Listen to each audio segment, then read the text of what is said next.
Hello mga ka-sweets! Ayan.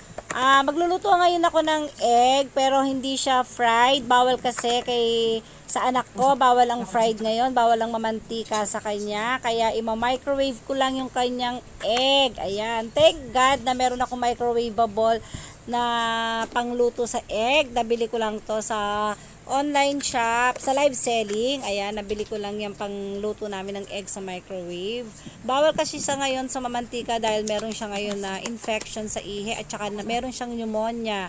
Ayan. So, bawal talaga sa kanya ang mamantika. Pero sabi ni doktor, pwede naman daw siya sa egg, wag lang ipiprito. Ayan. Pero gusto niya kasi is parang sunny side up, kaya microwave ko na lang. Pag kasi nilaga lang yung egg, ayaw niyang inuulam sa kanin. Sobrang dry nga naman. Nakakabalanggana nga naman kainin yun. Ayan na, luto na siya. At syempre, heart shape kasi heart safe. Ayan. So, ready